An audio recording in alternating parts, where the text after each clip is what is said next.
ভয়ংকৰ বিমান দুৰ্ঘটনাৰ মাজতে আমি দিব লাগিব সোনম ৰঘুবংশীৰ অতি ভয়ানক তথ্য আহি পৰিছে এই মুহূৰ্তত। সোনম ৰঘুবংশীয়ে প্ৰথমবাৰৰ বাবে মুখ খুলিছে আৰক্ষীৰ সন্মুখত। এটা এটাকৈ কৈ গ'ল কেনেকৈ হত্যা কৰিছিল স্বামী ৰাজা ৰঘুবংশীক কেনেকৈ হত্যা কৰিছিল। প্ৰথমবাৰৰ বাবে মুখ খুলিছে সোনমে। এই মুহূৰ্তত আমাৰ হাতত আহি পৰিছে আপডেট। সোনমে কেনেকৈ হত্যা কৰিছিল, কিমান সময়ত কেনেকৈ হত্যা কৰিছিল, প্ৰথমে তেওঁ কোনে এটেক কৰিছিল, তাৰ পাছত শেষত একেবাৰে কোনে হত্যা কৰিছিল, সময় কিমান আছিল, সকলো এটা এটাকৈ প্ৰথমবাৰৰ বাবে মুখ খুলিলে সোনম ৰঘুবংশীয়ে। আৰু এই মুহূৰ্তত যি আপডেট আহি পৰিছে যে হোটেলৰ বন্ধ কোঠা 4জন লোক আৰু 7.5 ঘণ্টা, সৰ্বমুঠ 7.5 ঘণ্টাৰ ভিতৰত আৰম্ভণিৰ পৰা মৃত্যু হোৱালৈকে 7.5 ঘণ্টাৰ ভিতৰত সমগ্ৰ ঘটনা সংঘটিত কৰিছিলে সোনমৰ লগতে আন কেইজন অভিযুক্তই। লগতে শেষবাৰৰ বাবে মুখ খুলিছে সোনমে মুখ খুলি সকলো কথা বিৱৰি কৈছে। ঘটনাৰ A to Z কৈছে। যি কাণ্ড সংঘটিত হৈছে ইতিমধ্যে সমগ্ৰ দেশ জোকাৰি গৈছে আৰু এই কাণ্ডৰ পিছতেই প্ৰথমবাৰৰ বাবে মুখ খুলিলে সোনমে। আৰু এই মুহূৰ্তত আমি জনাব বিচাৰিছোঁ সোনম ৰঘুবংশীয়ে কি আচলতে ভয়ংকৰ তথ্য সদৰি কৰিছে। এই মুহূৰ্তত জনাই আছোঁ যে এটাৰ পিছত আন এটা ওলাই গৈছে তথ্য। সময় বাগৰৰ লগে লগে ইটোৰ পিছত আনটো ৰহস্য পোহৰলৈ আহি আছে। আৰু এইখিনি ক'ব লাগিব যে বিবাহৰ মাত্ৰ 12 দিন পিছতে কেনেকৈ নিজৰ স্বামীক হত্যা কৰিছিল সোনমে। লগতে প্ৰতিটো শিহৰণকাৰী কথা আৰক্ষীৰ সন্মুখত এফালৰ পৰা কৈ গৈছে সোনম ৰঘুবংশীয়ে। ৰাজা হত্যাকাণ্ডৰ মূল অভিযুক্ত সোনম ৰঘুবংশী ইতিমধ্যে সকলোৱে জ্ঞাত। বৰ্তমান মেঘালয় আৰক্ষীয়ে গ্ৰেপ্তাৰ কৰি তদন্ত কৰি আছে ৰাজা ৰঘুবংশীৰ হত্যাকাণ্ডৰ সমগ্ৰ ঘটনা। লগতে ক'ব লাগিব যে বুধবাৰে আদালতত হাজিৰ কৰোৱা হৈছিল। তাৰ পাছতেই সোনম ৰঘুবংশীসহ সৰ্বমুঠ 4 অভিযুক্তক গ্ৰেপ্তাৰ কৰিছে। আৰু লগতে ক'ব লাগিব যে সোনমসহ 4 অভিযুক্তক 8 দিন আৰক্ষীৰ জিম্মালৈ প্ৰেৰণ কৰা হৈছে। আৰু এই আৰক্ষীৰ জিম্মাতেই সকলো কথা বিৱৰি কৈছে সোনমে। পুৱা 5:30 সময়ত ৰাজা, সোনম আৰু 3 হত্যাকাৰী চিপ্ৰাৰ হোটেলৰ পৰা চেক আউট কৰিছিল। এই কথা জানিব পৰা গৈছে যে পুৱাৰ ভাগত ৰাজা, সোনম আৰু 3 হত্যাকাৰীয়ে কিদৰে হোটেলৰ পৰা চেক আউট কৰিছিল। আৰু ঠিক একেদৰে পুৱা 6 বজাত সোনম আৰু ৰাজাই ট্ৰেকিং কৰিবলৈ আৰম্ভ কৰিছিল, কিন্তু ৰাস্তাত 3 হত্যাকাৰীয়ে ৰখিবলৈ বাধ্য কৰিছিল ৰাজাক। এই তথ্য এটা এটাকৈ কৈ গৈছে সোনম ৰঘুবংশীয়ে। ঠিক সেইদৰে পুৱা 7 বজাৰ কাহিনী। পুৱা 7 বজাত সোনম আৰু ৰাজা চাহ খাবলৈ এখন দোকানত ৰৈছিল।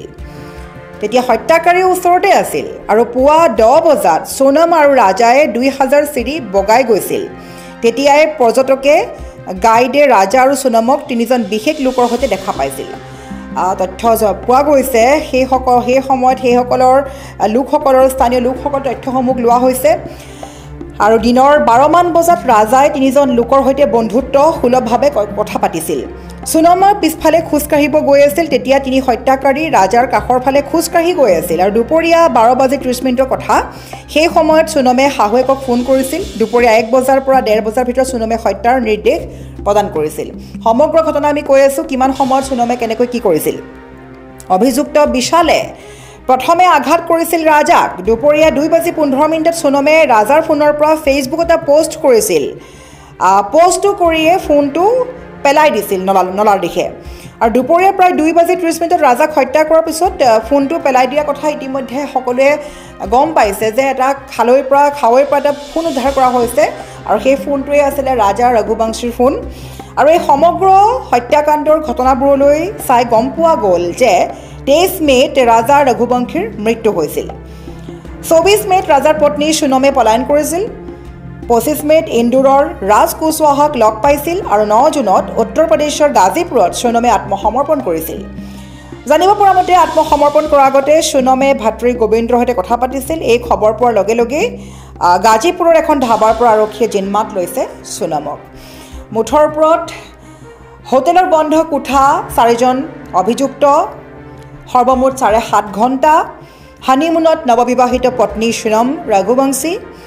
এই সকলো ঘটনাৰ আঁৰত কেনেকৈ হত্যা কৰিছিল বা কোনে কাক প্ৰথমে আঘাত কৰিছিল, শেষত 7.5 ঘণ্টাৰ ভিতৰত কেনেকৈ ৰাজাক হত্যা কৰা হৈছিল, সকলো কথা এটা এটাকৈ